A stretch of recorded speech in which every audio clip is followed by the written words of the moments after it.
You know that you can use your estate plan to leave more than just money. You can leave meaning behind. You can help out a cause that you've dedicated your life to supporting, or even one that you just found out about and you want to make sure that they have funds to continue after you're gone. So if you've supported one of these causes in your life, your estate plan can carry that forward. And the way we can do this is by using charitable giving to shape your legacy in a more personal way. So many of my clients, when we first discuss the idea of using charitable giving, will immediately think that this is just for folks who have a ton of money. They think they leave millions to charity, they have all these involved charitable trusts. But the reality is, anybody can leave money for a charity.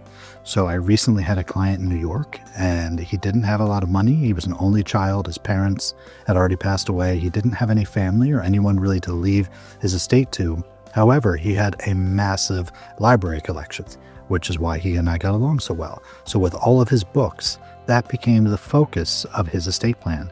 What charities could benefit from his vast trove of books? Now, they weren't first editions, they weren't worth millions of dollars. It was just a very solid library that he built up over his life. He was in his late 70s. He'd been collecting books all of his life. He had some great penny novels from the 60s and some other out-of-print paperbacks from the 70s. And he wanted to work to find a charity that could really benefit from this life's passion he had towards reading.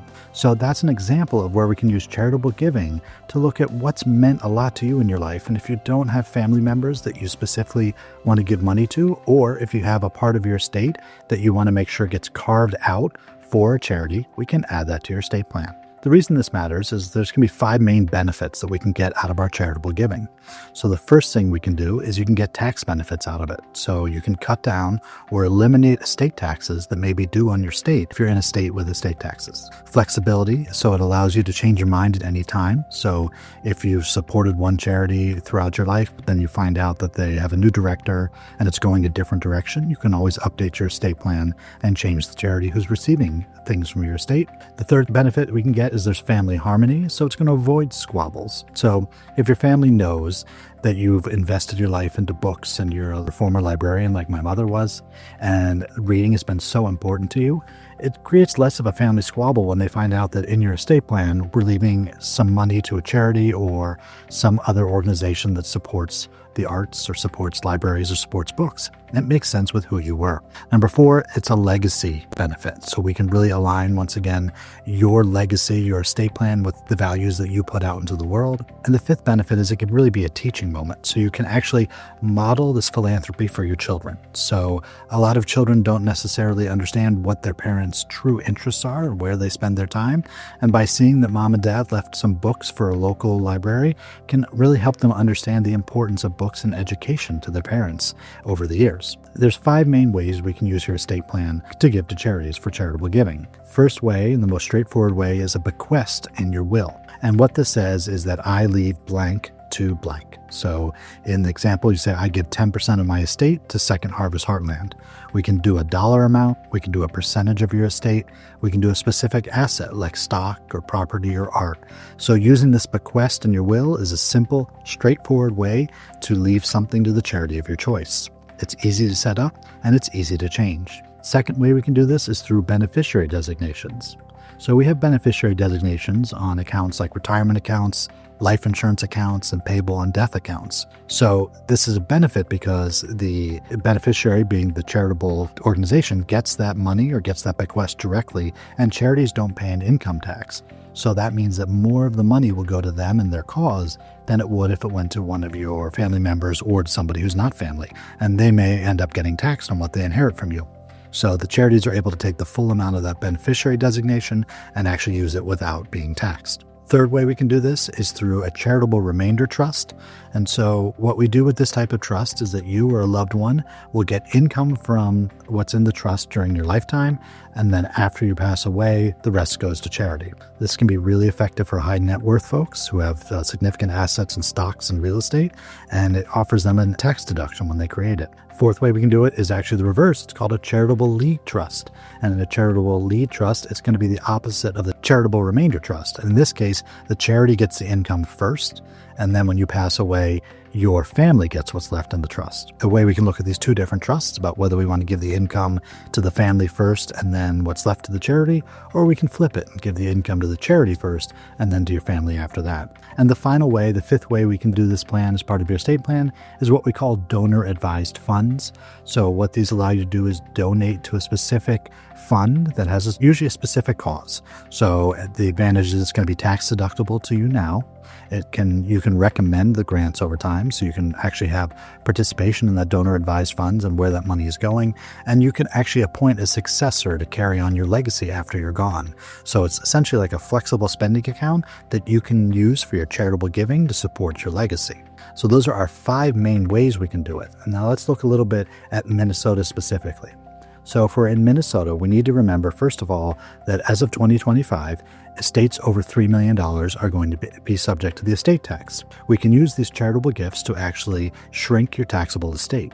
But to do this, we need to make sure we verify that the charity is actually registered with the Minnesota Attorney General's office.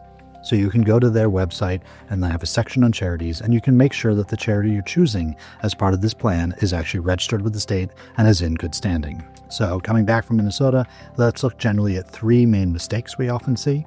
The first mistake is if you name the wrong organization. So going back to the Minnesota Attorney General's office, we want to make sure it's a proper charity that can receive the money. They are called legally a 501c3 organization. So just make sure that the charity you're donating to is actually a charity and not just your neighbor Steve's way to fund his garage beer collection. Number 2, second mistake we see is forgetting to tell our executor or our trustee. So we want to make sure that the people administering your estate know about your charitable donations and your charitable giving.